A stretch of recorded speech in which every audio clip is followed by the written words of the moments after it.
நீதிமொழிகள் 1ஆம் அதிகாரம் 7வது வசனம். नीति वचन पहला अध्याय 7वां वचन. கர்த்தருக்கு பயப்படுதலே ஞானத்தின் ஆரம்பம், மூடர் ஞானத்தையும் போதகத்தையும் அசட்டை பண்ணுகிறார். यहोवा का भय मानना बुद्धि का मूल है. बुद्धि और शिक्षा को मूढ़ ही लोग तुच्छ जानते हैं. ஞானம்னா என்னன்றதை நம்ம தொடர்ந்து பார்க்குறோம். ज्ञान क्या है करके हम जो है देखते आए हैं. இந்த ஞானம்ன்றது ஏன் முக்கியம்? ज्ञान क्यों आवश्यक है हमारे लिए? ஞானத்தினால எப்படி காரியங்களை வாய்க்க பண்ணுகிறோம்? ज्ञान के द्वारा हम हमारे कार्य को कैसे हम संभव करते हैं? ஞானத்தினால எப்படி காரியங்களை சீர்படுத்துகிறோம்? ज्ञान के द्वारा हमारे कार्य को कैसे हम ठीक करते हैं? அப்ப ஞானம்ன்றது எப்படி ஒரு ஆவிக்குரிய வாழ்க்கைக்கு நன்மை தரக்கூடியதாக இருக்கிறது? ज्ञान जो है कैसे आत्मिक जीवन के लिए भलाई कार्य को लेकर आती है. நிறைய காரியங்களை பார்த்தோம்னா अनेक कार्य को जब देखते हैं, ஞானம் இல்லாம செய்யறதுக்கும் கடவுளுடைய ஞானத்துல செய்யறதுக்கும் ரொம்ப வித்தியாசம். देखिए ज्ञान बिना ना होकर करना और परमेश्वर के ज्ञान के साथ कुछ कार्य करने में बहुत अंतर है. அதனாலதான் ஞானத்தை தேடுனது வேதம். ஞானத்தினாலே கட்டப்படும் சொல்லப்படுது. इसीलिए वचन कहता है कि तू जाकर ज्ञान को ढूंढ और ज्ञान के द्वारा तुम्हारे लिए सब कुछ बनाया जाएगा. ஞானத்தினால கட்டலாமா? ज्ञान के द्वारा बना सकते हैं क्या? அப்படி இல்ல ஞானத்தினால இடிக்கலாமா? या फिर ज्ञान के द्वारा हम तोड़ सकते हैं. கட்டுறதுக்கும் முடியுது, இடிக்கவும் முடியுதுன்றாங்க. जो है ज्ञान के द्वारा बना भी सकते हैं, तोड़ भी सकते हैं. அப்ப ஞானம் இவ்வளவு அவசியமா இருக்கானா? அவ்வளவு அவசியமா இருக்குன்றாரு. ज्ञान जो है इतना आवश्यक है क्या? हाँ आवश्यक है. அப்போ இன்னைக்கு இன்னும் கொஞ்சம் மேலே பார்க்குறோம். இந்த ஞானத்தினால எப்படி வாழ்க்கையில சில டிசிஷன் எடுக்கிறதுன்னு பார்க்குறோம். आज जो है ज्ञान के विषय में कुछ थोड़ा और आगे बढ़ेंगे. ज्ञान के द्वारा कैसे हमारे जीवन का निर्णय हम ले सकते हैं. அப்புறம் இன்னைக்கு நிறைய முடிவுகளை நம்ம எடுத்திருப்போம். आज जो है अनेक निर्णय को हम लिए होंगे. இந்த நிறைய முடிவுகள் ஒன்று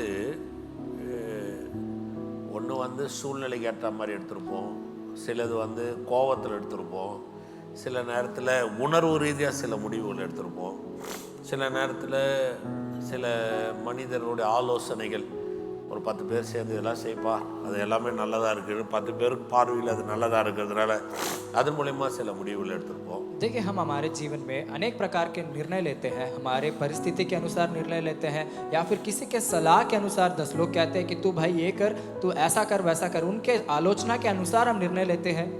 இந்த ஆலோசனைகள் எல்லாமே வெற்றியா அப்படின்னு பார்த்தீங்கன்னா நிச்சயமா இருக்காது. देखिए इन सब सलाह हमारे लिए जयवंत है क्या करके पूछे तो கோவத்தில் எடுக்கிற ஒரு முடிவு போய் எப்படி ஒரு வெற்றியா இருக்கும்? एक क्रोध में लेने वाला निर्णय कैसा हमारे लिए एक भला कार्य होगा? அப்போ வாழ்க்கையில நம்ம எடுக்கிற இந்த முடிவுகள் தான் நம்முடைய பாதை அப்படின்னுது. देखिए हमारे जीवन में जो हम निर्णय लेते हैं ये हमारे लिए एक मार्ग है. ஒரு பாதைன்றதுக்கும் முடிவுன்றதுக்கும் ஒண்ணுதான்.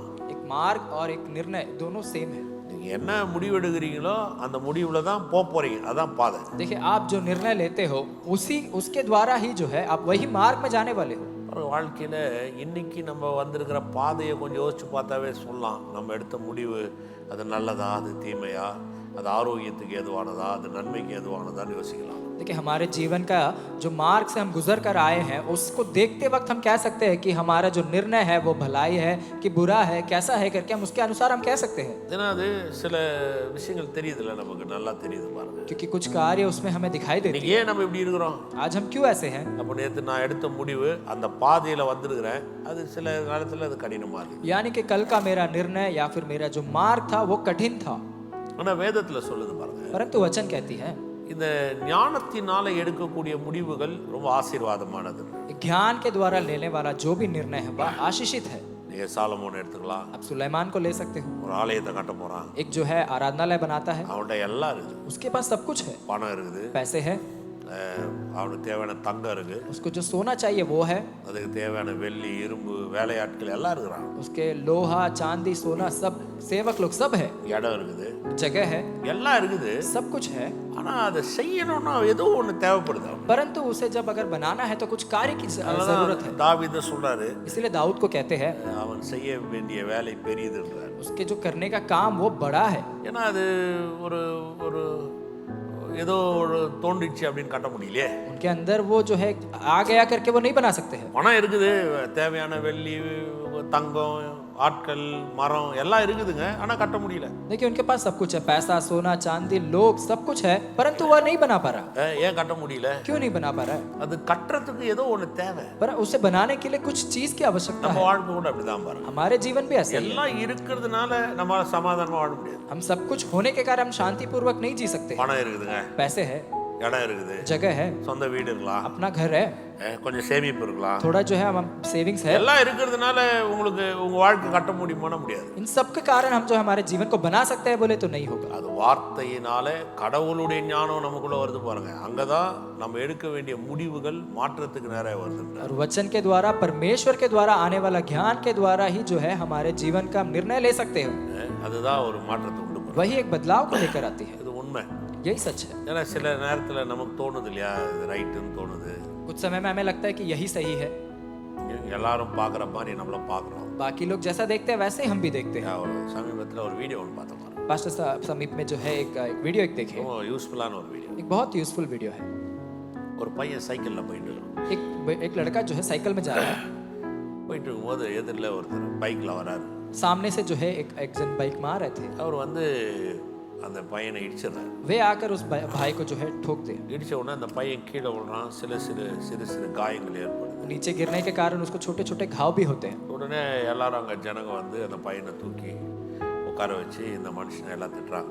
तुरंत वहाँ के लोग आकर उस छोटे बच्चे को उठाकर वहाँ पे जो है उसे बैठाकर बाकी उसको गाली दे रहे थे। சின்ன பையனை வந்து இடிச்சிட்டீங்களே, छोटे बच्चे को क्या आप गिरा दिए, அப்படி இடிக்கலாமா, आप ऐसा ठोक सकते हो क्या, இது சரியா அப்படின்னு ये கேட்டு सही है क्या? ஒரு சிலர் ரொம்ப கோபமா பேசியிருக்காங்க. कुछ लोग क्रोधित भी हुए, ஒரு சிலர் அவரை அடிக்க கூட போயிருக்காங்க. कुछ लोग उन्हें मारने भी गए। இவர் அமைதியா நிக்கிறாரு. ये जो है शांतिपूर्वक खड़े थे, இடிச்சிட்டோமே எதுவும் ஒன்றும் பண்ண முடியாதுல்ல. क्योंकि वह ठोक दिया जिस कारण அந்த कुछ नहीं பையன் किया அப்படி जा सकता। ஓரமா உட்காந்துருக்கான். वो बच्चा भी उस कोना में बैठा था, சின்ன சின்ன காயங்கள். छोटा छोटा घाव थे। ஒருத்தர் அந்த கூட்டத்துல ஒருத்தர் உள்ள வராரு. उस झुंड में एक जन बीच में आया, உள்ள வந்து இருங்க அடிக்காதீங்க, அவரை திட்டாதீங்க. आकर बोला तू ना मार उसे, गाली भी मत दे। அவர் சொல்றாங்க, என்னங்க बोल रहे थे क्या भाई, நீங்க அவருக்கு போய் சப்போர்ட் பண்றீங்க, आप उस मनुष्य का सपोर्ट कर रहे हो।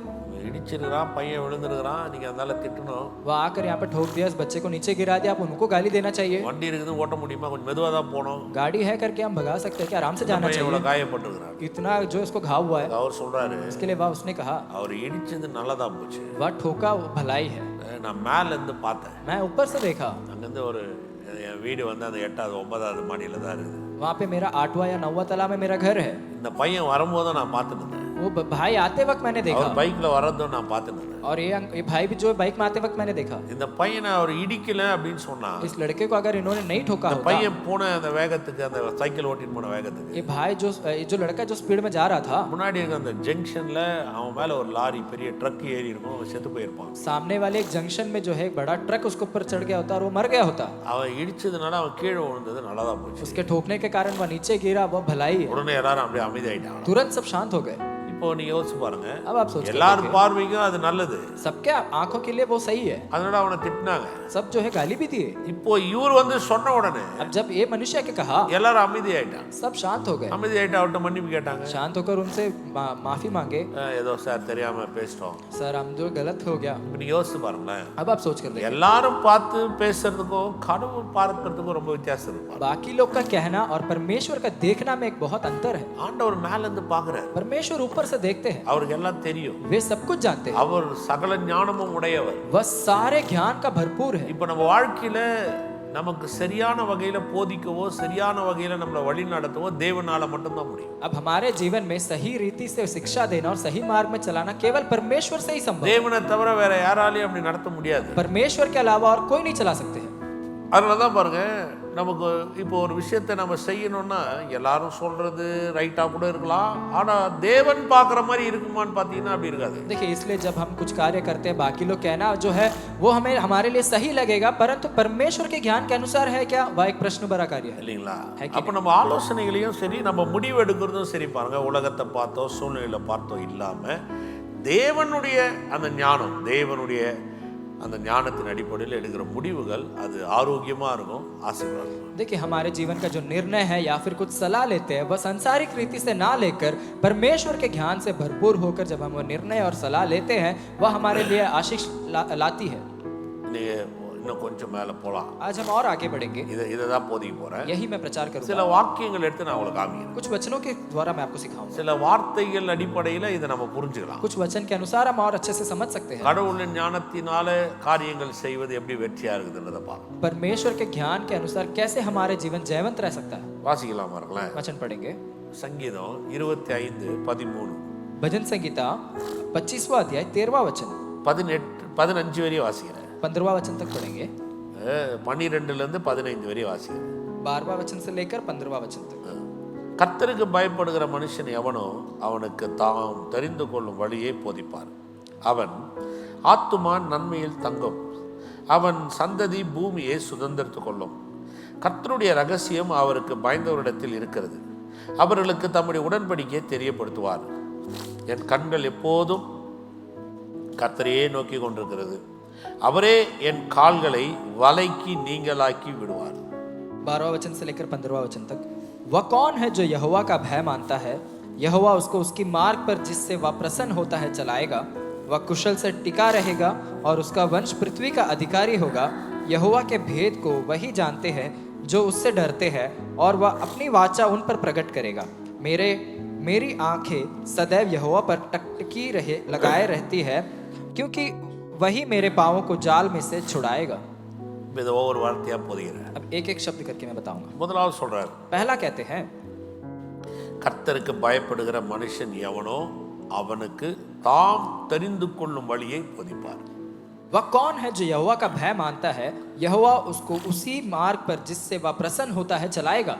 அந்த வார்த்தை நல்லா இருக்கும். देखिए वह शब्द बहुत अच्छा है. எல்லாருக்கும் சொல்றாருன்னு சொல்ல, परमेश्वर सबको नहीं कहते हैं, எல்லாருக்கும் போதிக்கிறாரு. सबको शिक्षा दे देते हैं, எல்லாருக்கும் சொல்றாரு, सबको कहते हैं, எல்லாருக்கும் போதிக்கிறது இல்ல. सबको नहीं शिक्षा देते हैं. அவரு இந்த வசனம் இருக்குது பாருங்க, वचन को देखिए. அவருக்கு பயப்படுகிற, जो उनका भय मानते हैं.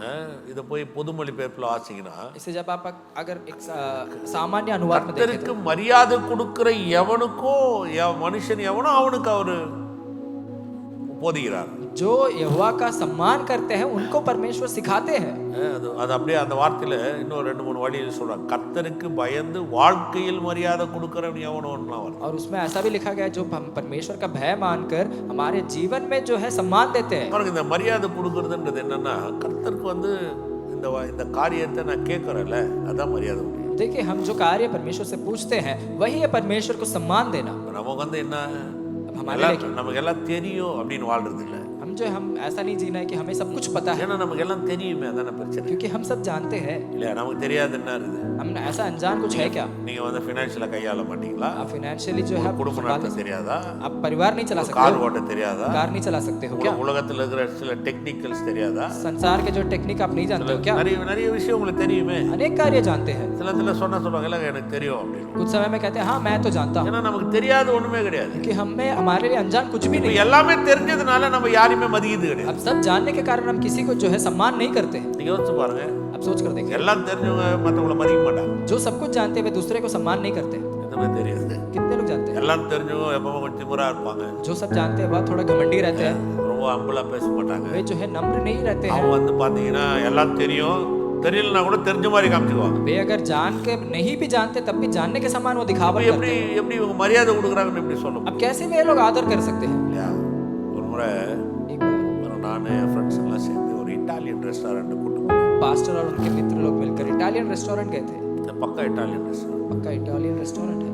அதில் எல்லாமே ஈவன் செஃப் உள்பட இட்டாலியன் ரெஸ்டாரண்ட். उसमें जो चेफ भी वह भी जो है इटालियन. போன உடனே எல்லாருக்கும் மெனு கார்டு கொடுத்தாங்க. सबको जो मेनू कार्ड दिया गया. நானும் வாங்கி படிச்சேன், எனக்கு ஒன்றும் புரியல. पास्टर ने उसे लेकर पढ़ा पर कुछ नहीं समझ ஏன்னா पाया, அந்த சாப்பாடுலாம் எப்படி இருக்கும்னு தெரியாது. क्योंकि वह खाना कैसा होगा नहीं पता. இட்டாலியன் சாப்பாடுலாம் டிஃப்ரெண்டாக இருக்கும். इटालियन का खाना जो है अलग प्रकार का. எல்லாரும் அப்படி இப்படி பார்த்தாங்க. तुरंत सब यहाँ वहाँ देखे. நான் பார்த்தேன், पास्टर ने देखा, எனக்கு ஒன்றும் புரியல. அவனுக்கு பயங்கரமாக அப்படியே கால் மேலே போட்டு அப்படியே பயங்கரமாக படிச்சிருந்தானுங்க, எல்லாம் பிரிச்சிருந்தாங்க. நான் அப்படியே மூடி வச்சுட்டு அங்கே இருக்கிற ஒரு அந்த சர்வ் பண்ணுறவரை கூப்பிட்டேன். देखिए पास्टर को कुछ नहीं समझ आया और बाकी उनके साथ वाले लोग सब जानने के कारण यहाँ वहाँ देख रहे थे, और पास्टर जो है एक सर्वर को बुलाए. நான் வந்து இந்தியன் சாப்பாடு தான் சாப்பிடுவேன். मैं जो है इंडियन खाना ही खाऊंगा. இப்போ இட்டாலியனில் வந்து எனக்கு என்ன ஆர்டர் பண்ணுறது தெரியல. अब इटालियन में मुझे क्या ऑर्डर करना है मुझे नहीं पता, ஆனா நான் என்ன சாப்பிடுவேன்னு சொல்றேன், அது இட்டாலியன்ல எது நல்லா இருக்கும்னு சொன்னா நல்லா இருக்கும். परंतु मैं क्या खाना चाहता हूँ मैं आपको बताऊंगा, वह इटालियन में कैसा होगा उसमें आप लेकर आए। அவங்க எல்லாம் என்ன ஒரு மாதிரி பார்த்தானுங்க. बाकी मित्र उनको पास्टर को अलग प्रकार देखे। அவர் சொன்னார், நான் போய் செஃப் அனுப்புறேன், मैं जाकर शेफ को भेजता हूँ, அவர்கிட்ட நீங்க உன பேசுங்க, आप उनसे बात करें, அவர் உங்களுக்கு புரிய வைப்பாரு. वह आपको समझाएंगे। உடனே அங்க ஒரு செஃப் வந்தார். तुरंत वहां से शेफ आया, அவர் இட்டாலியன் செஃப். वह जो है इटालियन शेफ है, அவர் வந்து எக்ஸ்பிளைன் பண்ணார். वह जो है आकर एक्सप्लेन किया, நீங்க என்னென்ன சாப்பிடுவீங்கன்னு கேட்டார். आप क्या क्या खाते हो करके சொன்னேன், पूछा। எல்லாம் நான்வெஜ் சாப்பிடுவேன், सारे नॉनवेज में खाता எனக்கு हूँ, ஒன்றும் பிரச்சனை இல்லை. मुझे कुछ ஆனா समस्या நான் नहीं இந்த है। மாதிரி இந்தியன் ஸ்டைல்ல இந்த மாதிரி சாப்பிட்டுருக்கிறேன், எனக்கு அந்த மாதிரி டேஸ்ட்ல எந்த மாதிரி பொருந்துமோ அது செய்யுங்க. मैं इस प्रकार के इंडियन टेस्ट में मैं खाया हूँ, तो उसके अनुसार जो होगा वो आप लेकर आए। அவர் அழகா ஒரு நல்ல டிஷ் ஒன்று ஆர்டர் பண்ணாரு. एक बहुत अच्छा डिश को उन्होंने ऑर्डर किया, இது நீங்க ரெஃபர் பண்ற இது ஆர்டர் பண்ணீங்க. मैं इसका आपका सलाह देता हूँ, आप इसे खाकर देखें। நான் ரெஃபர் பண்ண உடனே நான் அவ்வளோதான், அதை பார்க்கவே இல்லை. उनके सलाह के बाद वास्तव में நல்லா देखे, அப்படியே பார்த்தானுங்க, படிச்சானுங்க.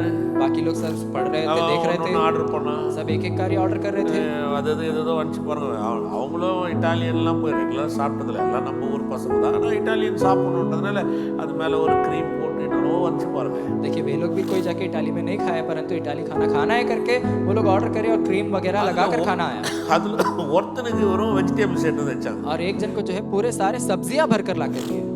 அவன் அதை பார்த்த உடனே அவங்கள கூப்பிட்டு கேட்டான், இல்லையே இது என்ன வெறும் வெஜிடபிள்ஸ் கொடுத்துறீங்க அப்படின்னு. वो तुरंत उनसे पूछा, ये क्या आप जो நீ वेजिटेबल्स என்ன दिए? சொன்னீங்களோ அதுதான் அது அப்படின்னு. उन्होंने कहा आपने जो कहा वही लाया। அவன் கேட்ட, என்னடா அதை ஏன் சொன்னேன்?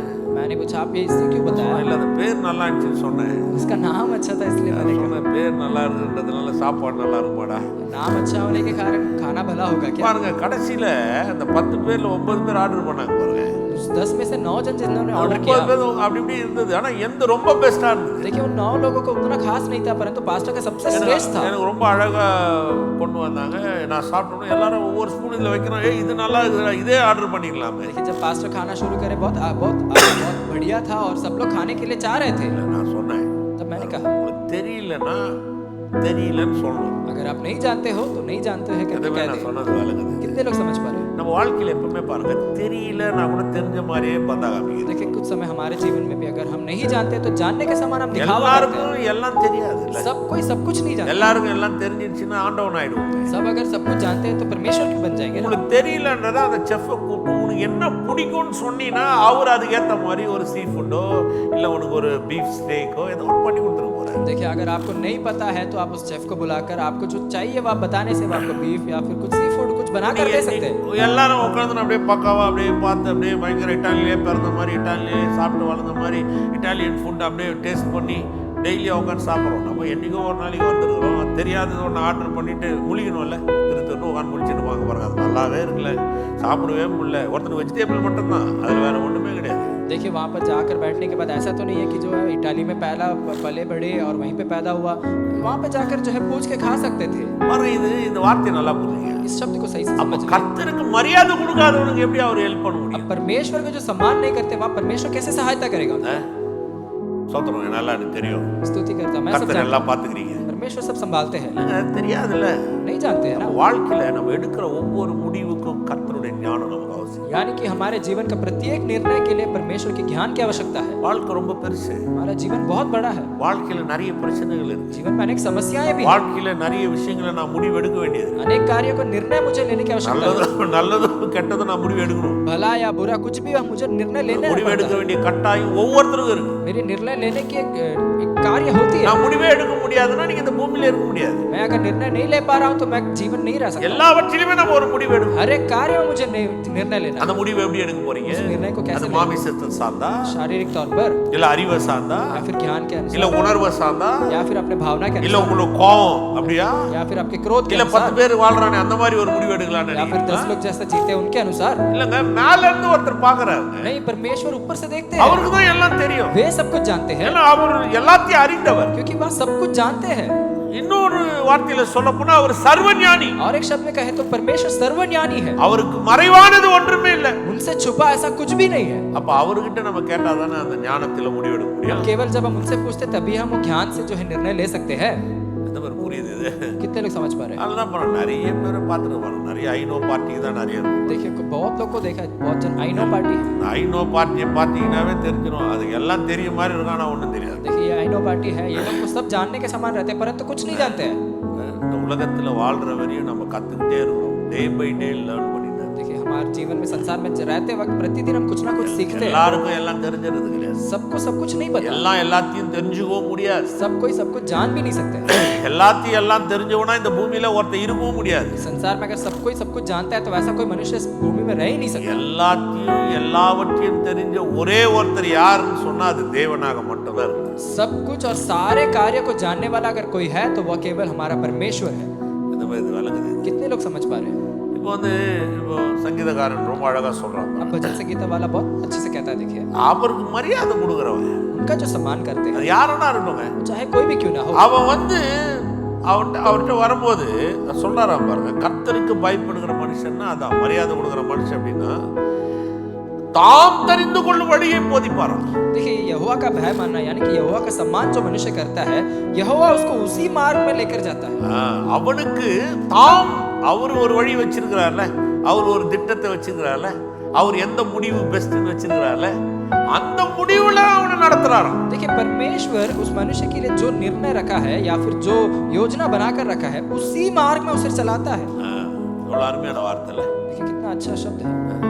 இன்னொரு வாசனம் வாசிக்கலாமா? एक और वचन पढ़ेंगे, சங்கீதத்திலே 111:10 வாசிக்கலாமா? भजन संहिता 111 का 10वां वचन। 111:10 111 का 10वां वचन எல்லாரும் திறந்து கொள்ளுங்க. सब निकाल लिया। கர்த்தருக்கு பயப்படுதலே ஞானத்தின் ஆரம்பம். திரும்ப அதே வருது பாருங்க. அவருடைய கற்பனைகளின்படி செய்கிற யாவருக்கும் நற்புத்தி உண்டு, அவர் புகழ்ச்சி என்றைக்கும் என்றைக்கும் இருக்குமா. बुद्धि का मूल यहोवा का भय। वापस से एक और बार वही आया, जितने उसकी आज्ञा को मानते हैं उनकी बुद्धि अच्छी होती है, उसकी स्तुति सदा बने रहेगी।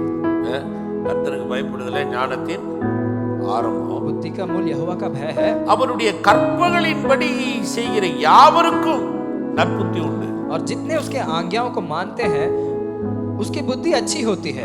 अच्छी होती है வருது ஹிந்தியில. அதுல இன்னொரு இங்கிலீஷ்ல வாசினா நல்ல அண்டர்ஸ்டாண்டிங். इंग्लिश में जो है अच्छे से जो है अंडरस्टैंडिंग करके बताया गया। நல்ல அண்டர்ஸ்டாண்டிங் அப்படின்னா எந்த விஷயத்தையுமே உங்களால புரிந்து கொள்ள முடியும். सारे कार्य को आप जो है समझ सकते हो।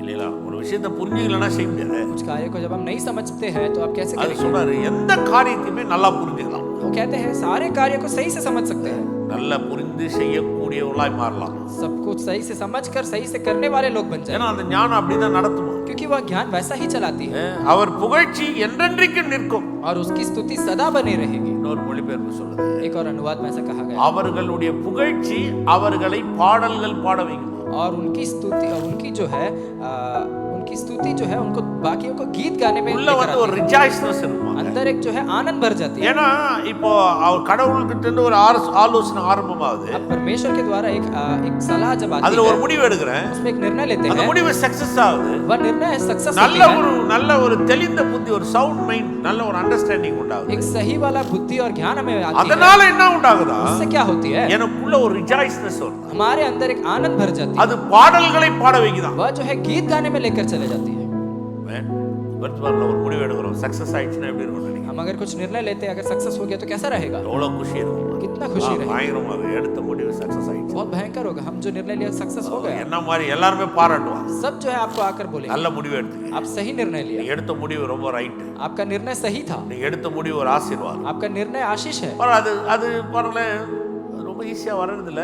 ஆனா அது ரொம்ப அழகா சொல்றாரு, வாழ்க்கையில நம்ம எடுக்கிற முடிவுகளுக்கு எல்லாமே எங்க ஆரம்பம்னா ஞானம் தான் ஆரம்பம்ன்றாரு. देखिए ये निर्णय लेना इतना आसान नहीं है, परंतु यहाँ पर भजन संगीता वाला कहता है सारे जो भी निर्णय लेते हैं उसका आरंभ जो है परमेश्वर का भय मानना है।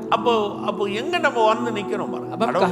கர்த்தருடைய அந்த வார்த்தை கீழே அந்த ஞானத்துக்கு வரும்போது ஒரு ஆரம்பிக்குது, ஏதோ ஒரு விஷயம் ஸ்டார்ட் ஆகுது. देखिए हम जब परमेश्वर का भय या फिर परमेश्वर के ज्ञान के सामने हम जब आकर खड़े थे, वहीं से हमें शुरू होती है। இன்னொரு வசனம் வாசிக்கலாம். एक और वचन पढ़ेंगे, நீதிமொழிகள் नीति वचन 15:33 வாசிக்கலாம். 15 और उसका 33वां वचन, அது இன்னும் கொஞ்சம் நல்லா சொல்லுது பாருங்க. उसमें और भी अच्छे से कहा गया। நீதிமொழிகள் नीति वचन 15:33 15 उसका 33वां वचन, எல்லாரும் தாழ்ந்துங்க. கர்த்தருக்கு பயப்படுதல் ஞானத்தை போதிக்கும். மேன்மைக்கு முன்னானது தாழ்மை. यहोवा के भय मानने से शिक्षा प्राप्त होती है और महिमा से पहले नम्रता आती है. அது நல்லா இருப்பாங்க. கர்த்தருக்கு பயப்படுதல் என்னத்தை போதிக்குதாங்க? परमेश्वर का भय मानना क्या सिखाती है? என்னத்தை போதிக்குதான்? किस कार्य को सिखाती இப்படி है? வாசிங்க. கர்த்தருக்கு மரியாதை கொடுக்கும்போது என்ன போதிக்குதான்? நம்ம ऐसा पढ़ेंगे, यहोवा का आदर करते वक्त हमें क्या सिखाती है? ஞானத்தை போதிக்கும். शिक्षा को सिखाती है. சொல்லுங்க, ஞானத்தை போதிக்கும். क्या है? शिक्षा को सिखाती है. எவ்வளவு பெரிய விஷயம் இல்ல? कितना महान कार्य है. இப்போ ஞானத்தை போதிக்குது. अब जब शिक्षा को सिखाती செகண்ட் है, பார்ட் சொல்லுது பாருங்க. दूसरे भाग में कहा गया மேன்மைக்கு முன்னானது தாழ்மை. और महिमा से पहले नम्रता. நீங்க மேன்மை அடையணும்னா अगर आप महिमा प्राप्त करना அதுக்கு चाहते முன்னாடி हो, ஒரு தாழ்மை இருக்குதுல. उससे पहले आपको नम्रता चाहिए. என்ன தாழ்மை? वो नम्रता क्या है? இந்த ஐநூறுல வாழ்ந்தீங்கன்னா இந்த ஞானத்தின் முடிவை நீங்க எடுக்க முடியாது. देखिए, मैं जानता हूं करके आप जी रहे हो तो आप ज्ञान के अनुसार आप निर्णय नहीं ले सकते हो. ஏன் ஒரு உதாரணத்தை எடுத்துக்கிட்டீங்கன்னா अगर एक उदाहरण के लिए யோசேப்பு எடுத்துக்கலாம் பாருங்க. यूसुफ को ले लें. யோசேப்பு வந்து சிறைசாலையில் இருக்கிறார். यूसुफ जो है बंदीगृह में था, அப்போ ஒரு சொப்பனம் பார்வோனுக்கு வருது. तब फिरौन को एक जो है स्वप्न आया. இந்த சொப்பனத்தை யாராலுமே வியாக்கியானம் பண்ண முடியாது. वह स्वप्न का किसी ने भी विवरण नहीं बताया. எகிப்துல நல்லா படிச்சவங்க இருக்கிறாங்க. मिस्र में अनेक जो है पढ़ा, அந்த அரண்மனையில நிறைய பேர் ஆட்கள் இருக்கிறாங்க. उस महल में अनेक जो है लोग हैं. பார்வோன் ட்ரை பண்றான், யாராலுமே அதை விலைக்கு சொல்றதுக்கு சரியான விலைக்கு சொல்லக்கூடிய ஆள் யாருமே இல்லை. फिरौन जो है ट्राई करता है परंतु उसका सही विवरण कोई नहीं दे पाया. அப்போ அங்க இருக்கிற பானபாத்திரகர ராஜாக்கு சொல்றான், वहां का जो है कप बियरर वहां के कहता है, இல்ல நான் ஜெயில இருந்தேன், मैं जो है जेल में था, நீங்க எனக்கு போட்டு ஒரு தண்டனை கொடுத்துருப்பாங்க, அதெல்லாம் அவன் கொஞ்ச நாள் சிறைசாலையில் இருந்திருப்பான். वहां पे जो है दंड दिया जिसके कारण वहां पर वो था.